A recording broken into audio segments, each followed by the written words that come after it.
뉴스톡톡 소정TV 구독자 여러분들 반갑습니다. 오늘은 제가 VIP 대통령 경우 수행통역을 하게 된 에피소드에 대해서 이야기를 하고자 합니다. VIP 대통령 경우 수행통역을 하게 된 에피소드에 대해서 이야기를 하고자 합니다.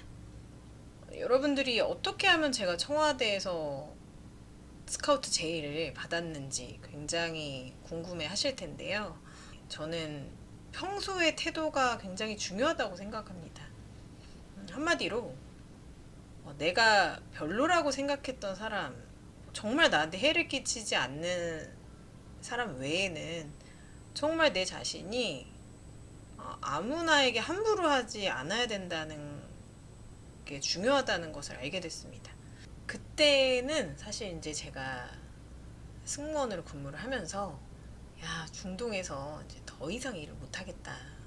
그랬던 좀 사건이 있었습니다. 그래서 비행기를 이제 승객으로 타고 한국으로 향해서 가던 참이었는데 그날따라 이제 비행기가 좀 많이 텅텅 비었던 상황이었고 또 우리 비행기를 자주 타는 사람들은 사실 이코노미에서 아일시 통로석을 되게 좋아하죠. 그리고 앞에 좌석이 뻗을 수 있는 앞자리 그 자리였는데 그 아주머니도 그 자리를 앉고 싶어 하셨던 거예요. 그래서 제가 이제 우리 아주머니 앉으세요 라고 이제 친절하게 말씀을 드렸더니 이제 아주머니는 오히려 이제 저에게 배려를 해주시는 거예요.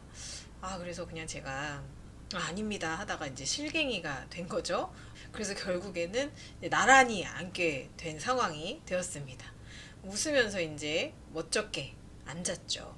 그래서 앉게 되었는데 우리 아주머니께서는 굉장히 인상이 좋으시더라고요. 그리고 이제 저 같은 경우에는 오랜만에 또 한국인을 보다 보니까 안 되겠다. 그러니까 아주머니에게 한번 좀 어디 사시는지 여쭤봐야겠다. 그래서 이제 대화를 차근차근 이렇게 걸게 됐습니다. 그런데 이제 나중에 어떻게 하다가 이제 연락처 교환까지 하게 됐죠. 또 제 고민도 어떻게 하다 보니까 이제 털어놓기도 하고 또 이런저런 이야기를 하게 되었습니다. 그냥 편안하게 그런 소통을 하게 된 거죠. 처음 뵙는 분과 어떻게 하다 보니까 제가 부침성이 좋은지는 모르겠지만 부침성 있게 어떻게 이렇게 대화를 진솔하게 하게 되었습니다. 그리고 이제 내리기 직전에 어떻게 하다가 연락처를 교환을 했죠. 그리고 나서 이제 12월이 됐던 것 같습니다. 제가 한국에 그때 갔었을 때가 10월인가 9월인가 그랬던 것 같은데 몇 달이 지나고 나서 이제 안부 인사를 드리게 되었습니다. 12월이니까요. 그때 이제 아주머니께서 제게 이제 답장을 해주시고 그 다음에 이제 나중에 몇 달이 지난 뒤에 갑자기 이제 전화가 온 거예요. 저는 이제 관둬야겠다 이제 하고 있었던 시기였습니다. 사실 기내 안에서 제게 이제 한국 대사관에서 일할 생각이 없냐라고 또 제의를 해주셨었는데 알고 보니까 한국 대사관에서 일하시던 분이었던 거죠. 그런데 저는 이제 중동을 일단 떠나서 한국에서 해야 될 일들이 있었기 때문에 이제 그 제의는 어떻게 하다 보니까 거절을 하게 됐고 몇 달 뒤에 이제 그 분에게 다시 전화가 왔는데요. VIP를 어떻게 영접하는 일을 할 수 있겠냐라는 제의를 받아서 제가 VIP를 모시는 그런 수행 통역을 하게 됩니다. 저에게는 큰 영광이었죠.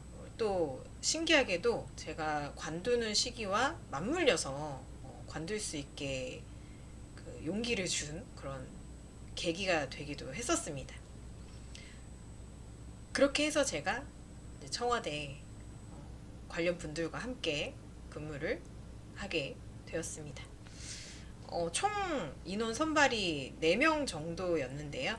중동은 사실 한국인이 많이 있지 않습니다.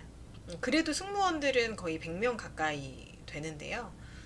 그 중에서 이제 제가 선발이 됐다는 것이 아주 기쁜 일이었습니다. 그래서 이렇게 제가 청와대 VIP 경호 수행 통역을 하게 된 동기와 에피소드에 대해서 이야기를 해드렸습니다.